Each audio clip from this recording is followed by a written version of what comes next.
Selamat siang Ibu dosen dan teman-teman. Terima kasih untuk kesempatan yang diberikan. Perkenalkan, nama saya Oktaviana Dipathelan dengan NIM 22100-347. Saya berasal dari Program Studi Manajemen Fakultas Ekonomi dan Bisnis Universitas Nusa Cendana. Baik, sebelum masuk pada pembahasan, di sini kita lihat terdapat beberapa topik yang akan dibahas, yaitu yang pertama, apa itu rasio permodalan? 2. Salah satu jenis rasio permodalan. Dan yang ketiga adalah contoh rasio permodalan.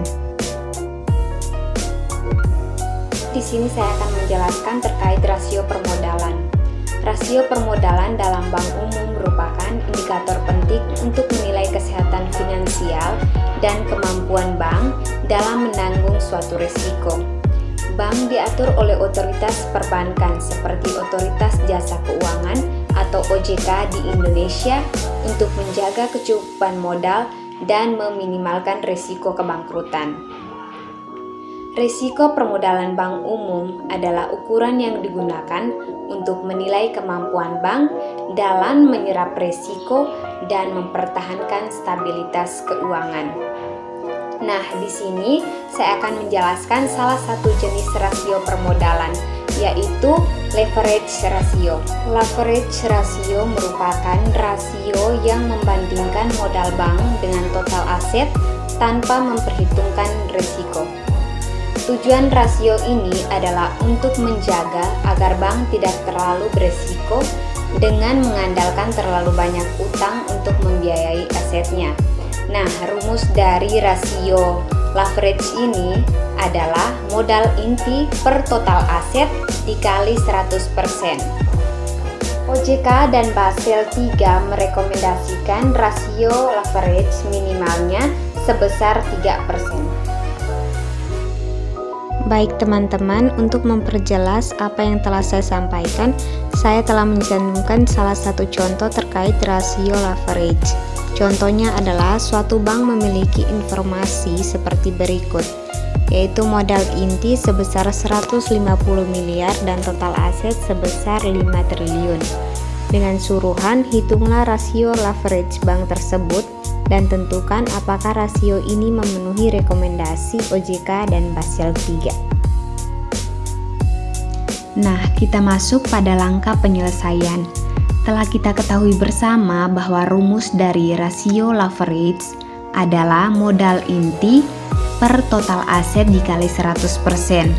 Maka hal pertama yang harus kita lakukan adalah memasukkan nilai yang telah diberikan, yaitu pada soal modal inti sebesar 150 miliar dan total aset sebesar 5 triliun.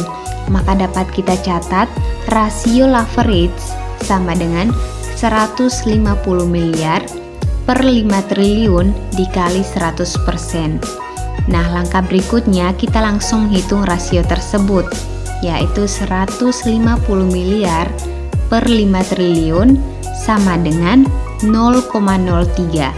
Kemudian kita langsung kalikan dengan 100%, yaitu 0,03 dikali 100%, maka kita mendapatkan hasil 3%. Maka kesimpulan yang dapat saya berikan adalah rasio leverage bank tersebut adalah 3%.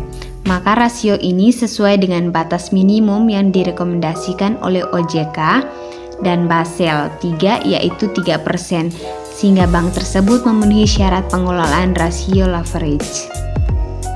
Sedikit tambahan untuk penjelasan, rasio leverage menunjukkan proporsi modal inti bank terhadap total asetnya. Dengan rasio 3%, bank memiliki modal yang cukup untuk menutupi resiko terkait aset yang dimiliki.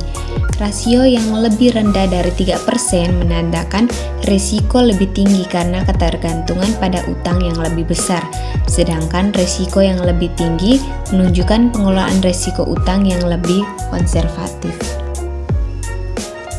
Di akhir kata, saya mengucapkan banyak terima kasih kepada Ibu dosen dan teman-teman yang telah meluangkan waktu untuk menonton video ini terkait rasio permodalan, yaitu leverage ratio. Semoga apa yang telah saya sampaikan dapat dipahami oleh kita semua, dan mohon maaf sebelumnya jika ada yang salah karena kesempurnaan hanya milik Tuhan semata. Bye-bye.